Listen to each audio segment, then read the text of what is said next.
Ito na nga pala yung dating madungis lang na Honda Beat pero makalipas yung halos isang linggong pagpapapogi ko, itinayo ko na pala ulit to ngayon. Bali, ito na nga pala yung day 5 ng offline papogi nito ni Project Bitoy. Dahil medyo marami na nga palang nag-aantay sa magiging resulta nito, plano ko na sanang itayo to ngayong araw kaya ipapakabit na rin natin tong gulong dito sa mags. Kaya maaga pa lang, dumiretso na nga pala tayo dito sa vulcanizingan para may pasalpak na rin natin. May mga nagtatanong nga pala sa akin kung anong brand tong isasalpak natin. Bali, Bomb X Mags nga pala to. Usong-uso rin kasi sa atin sa Pinas ngayon yung Indo concept kaya ito yung plano kong gawin dito kay Bitoy. Bukod kasi sa pogi din tignan yung ganitong klaseng concept, pasok na pasok din talaga sa pang-araw-araw na gamit dahil malaki kasi yung gulong. Kaya nang naipasalpak na nga pala natin to parehas, umuwi na rin ako para may kabit na rin natin. Kaya ni-ready ko na nga pala tong center stand. Ito muna kasi yung dapat mailagay para maituloy natin yung pagsasalpak. Kaya pagkatapos ko nga pala lagyan ng konting grasa yung ehe, bahagya ko lang tinaas tong makina. Tapos pinwesto ko na sa gitna tong center stand, saka ko pinasok tong pinaka-ehe hanggat sa sumagad sa dulo. Bale may tornilyohan nga pala tong pinaka-ehe ng center stand para hindi to mahugot lalo na kapag tumatakbo yung motor. Medyo kalawangin na rin pala yung dating nakasalpak na center stand spring dito kaya binilihan ko na rin ng bago para iwas tetano na rin. Sa diskarte natin sa pagkakabit dito, sinisikwat ko lang lagi ng flat screw yan hanggat sa may connecta ko dito sa ilalim. Bago nga pala natin ikakabit yung gulong, ipopesto ko na rin ng maayos tong brake shoe. Medyo maganit na nga rin pala tong pinagsasalpakan ng brake arm kaya nilagyan ko muna ng grasa sa loob para smooth lalo na kapag ginamit na natin. Medyo may hirapan nga pala tayo magsagad nitong brake arm kapag una nating sinalpak yung gulong kaya kinuha ko muna to para may pwesto natin ng maayos. Kaya noong okay na nga pala tayo sa pagkakasalpak nito, kinuha ko na tong brake shoe tapos mano-mano ko lang binuka. At sa wakas, moment of truth, makakabitan na nga pala natin ng pangmalakasan na gulong at mags to si Project Bitoy. Dito na talaga magsisimula yung magiging transformation sa itsura niya dahil tuluyan na nga pala natin to may tatayo ngayong araw. Para lalong mas malinis tignan, binilan nga rin pala natin to na CNC lock nut dito sa likod. Mano-mano ko lang pala hinigpitan yan hanggang sa sumagad sa dulo tapos nung medyo mahigpit na, saka ako ginamitan ng impact. Medyo nag-inartilan tayo ng very light dahil nagsapin muna ako ng plastic para hindi magasgasan tong nut. Sunod na nga pala natin ikakabit tong stator tsaka magneto kaso ang problema hindi ko pa pala to nalilinis kaya bumili muna ako ng gasolina sa labas. Bale bumili na nga rin pala ako ng bagong spark plug, yung lumang nakakabit kasi rito hindi ko na rin alam kung anong klase yung condition. Dahil medyo matagal na rin kasi nakatambak to si Bitoy para sigurado tayo na may lalabas na kuryente, mas mainam na palitan natin ng bago. Kadalasan kasi sa mga motor na matagal na natambak, napupundi na rin yung spark plug. Sa pagkakabit nga pala niyan, para maiwasan natin bumilog yung thread sa loob, mano-mano lang natin kamayin tapos kapag humigpit na, saka natin gamitan ng tools. Total nakabaklas na nga rin pala tong stator para sigurado tayo na may lalabas na kuryente dyan. Lilinisin muna natin hanggat sa matanggal yung mga libag. Nung nakaraan na naglinis nga pala tayo ng makina, binaklas ko rin tong starter kaya nalimutan kong linisin. Kaya nirekta ko na nga pala tong buhusan nitong top tapos bahagya ko lang kinuskos nitong brush. Mabilis kasi talaga makapaglinis tong top lalo sa mga metal parts. Kaya halos ilang segundo pa lang ako nagbabrush, binuhusan ko na nga pala ng tubig para makita natin kung may pagbabago sa kulay. Buti na lang gumanda pa kahit papano kaya sinalpa ko na nga rin pala dito sa lagayan niya yan. Halos tumerno lang yung kulay niya sa crankshell, medyo luminis pa rin naman. Binlower ko na nga rin pala tong stator para sigurado tayong tuyong-tuyo, saka ako sinalpak dito sa loob. Tapos nung naipwesto ko na nga pala ng maayos, saka ako kinabit yung dalawang tornilyo niyan dito sa gitna. Hindi na nga pala ako nakabili ng pan nito pero dahil okay naman yung condition, bahagya lang natin nilinis tapos sinalpak ko na rin. At para maipwesto na nga rin pala natin tong engine shroud nito, kinuha ko na nga pala tong spinner, ilalagay kasi natin to sa pan cover. Medyo makikiuso lang tayo ng konti sa mga accessories na madalas ginagamit sa Indo concept. Hindi ko sigurado kung may nabibili na ganito na plug and play na lang. Yung ginawa ko kasi nung nakaraan sa Mio natin na Indo, binutasan ko rin yung pan cover. Bagya ako nga palang tinabas tong pinaka nakaumbok, hindi kasi mapapantay yung spinner kung ipapatong lang natin ng ganito. Tapos kininis ko na nga rin pala yung mga gilid para sakto lang yung pagkakapantay ng spinner lalo na kapag kinabitan na natin ng screw. Medyo mahaba nga pala yung screw na nagamit ko dyan kaya tumatama sa pan kaya ang ginawa ko, ginrinder ko yung sakto lang. Kaya nung wala na nga palang sumasabit sa loob, saka ako kinabit yung tornilyo nitong pinaka pan cover. Bali kinabitan ko pa rin to ng engine shroud para hindi masayang yung hangin na nanggagaling sa pan. Sa mga air-cooled kasi na scooter, ito talaga yung nagpapalamig ng makina kaya mahalaga na merong ganyan. Kaya inisa-isa ko na nga pala ang kabitan ng screw para maikonekta natin silang dalawa. Ilagyan ko na nga rin pala ng gasket maker tong manifold para siguradong walang singaw. Tinanggal ko kasi to kanina dahil hindi kasi natin mailalagay engine shroud, tatama kasi dito. Kaya pagkasalpa ko nga pala, nilagay ko na rin yung dalawang lock nut niya dito sa magkabilaang gilid. Sakto lang sa pagkakaigpit para hindi tayo mabilugan. At sa wakas, makalipas nga pala yung halos isang linggo na pagpapapogi natin dito dito, mapagbabati na nga pala natin tong makina at batalya. Kaya pagkatapos ko nga pala lagyan ng konting grasa tong pinaka-ehe, dahan-dahan ko nga pala pinasok dito yan sa batalya, papunta dito sa dulo ng makina. Tapos kinuha ko na nga pala tong rear shock, ikakabit na nga pala natin dito sa likod para hindi tumumba tong batalya sa may harapan. White bolts nga pala yung nilagay natin dito para syempre mas malinis pa rin tignan. Buti na lang kahit na medyo malapad yung kinabit natin na gulong, hindi naman tumatama dito sa shock sa likod. Para mailagay na rin natin yung gulong dito naman sa may harapan, pinwesto ko na nga pala tong dalawang front shock. Bagya ko nga palang ibinuka ng flat screw tong pinakasalpakan nitong shock dito sa tipos dahil medyo masikip kasi ayaw sumagad sa taas. Nilagay ko na rin yung shock dito sa may kanan, tapos sinalpa ko na yung dalawang mahabang lock niyan dito para humigpit sa tipos dito sa shock. Muntikan ko pa nga palang malimutan tong lock nut, buti napansin ko na hindi ko pa nalalagay kaya sinalpa ko na rin. Gagamit nga pala tayo ng medyo mas malaking disc plate para tumugma dito sa ginamit natin na mags. 260mm nga pala to, dihamak na mas malaki to sa stock. Para matest fit nga pala natin kung sakto lang, ipinwesto ko na nga pala yan dito sa salpakan, tapos inisa-isa ko nang lagyan ng disc bolt. Dito talaga lalabas na yung magiging tindigan nito ni Project Bitoy dahil literal na tatayo na talaga siya. Kaya hinigpitan ko na nga pala tong 4 na disc bolt natin para siguradong pantay sa pagkakalapat dito sa mags. Hindi na nga pala tayo gagamit ng speedo dahil hub and mile yung isasalpak natin dito para mas malinis tignan. Yung akala ko na kompleto ko na lahat ng pyesa, nakalimutan ko palang bumili ng front axle kaya yung kalawangin muna yung sinalpak ko. Dahil medyo hinapon na rin, alanganin na sa oras kung bibili pa tayo kaya sa susunod na lang natin na video to ipapakita sa inyo. Kaya nung naisalpa ko na yung gulong, konting testing lang kung may sumasabit, buti all goods na tayo dito.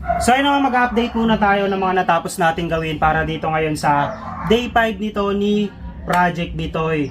So ayun, makalipas yung halos isang linggo na pag-aasikaso natin dito, sa wakas, moment of truth. Eto na nga pala, tuloy na nga pala nating naibalik yung makina dito sa batalya.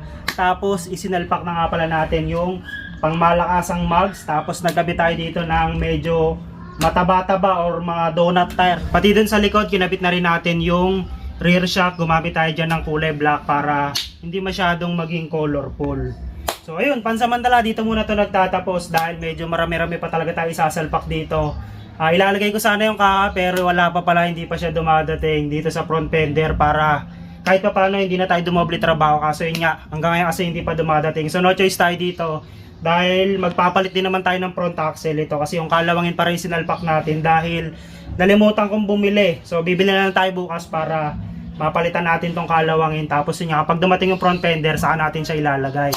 So ayun, pansamantala dito muna to nagtatapos pero bago nga natin tutuloy ang tapusin, konting update lang uli para dun sa ipapamana ko sa inyo na Honda Wave 110 Alpha si Project Kalikasan. Sa mga nagtatanong kung paano kayo magkaroon ng chance noon, napaka basic lang. So sabihin nyo lang dito sa baba kung bakit kayong karapat dapat na mapamanahan natin noon, tapos dapat mag-register at mag-recharge kayo dito sa ipapakita kong laro. Right? So ito nga pala yung PHL Ruby, dito kayo dapat mag-register. Yun nga, kung bago lang kayo, pindutin mo lang to. Tapos mag-isip ka lang ng gusto mong username, password, tsaka confirm password. Pag okay na lahat yan, pindutin mo lang tong register. So sa ngayon nga pala, meron na tayo ditong pondo na umabot na ng nasa 45,000 pesos. Ayan o. Tapos ito nga pala yung mga makikita nyong laro dito sa PHL Ruby. Meron sila ritong Super Ace, tsaka Fortune Gem 3, Golden Empire Mines, tsaka Pinata Win. So ito yung madalas na nilalaro natin, itong Super Ace. Check natin kung buenas tayo ngayong araw. Pwede pa barya-barya, pwede piso, 2, 3, 5, 10, 20. Pero tayo dahil malaki na naman yung puhunan natin, susubok tayo mag-bet kahit 500 tapos mag-auto spin na lang tayo para mabilisan na. Yan, mag-aantay lang tayo na kumubra tayo. Sa una medyo nakakakaba pero kapag panalo ka na naman syempre, mas masaya yun. Ayun, 1-1. Followed by 250. Ayun, 300. Ayun, 2.5. Grabe naman yan. Ayun, 375. Ayan na, scatter mo na. Ayan na nga, scatter na. So ito, may nakuha tayo agad. 10 free spin. Check natin kung magkano pa abutin ang pondo natin kanina. Ayun, 600 agad. Ayun, 1,550. Ayan na, 1,4 naman ngayon. Ayun, 600. Pwede na rin yan.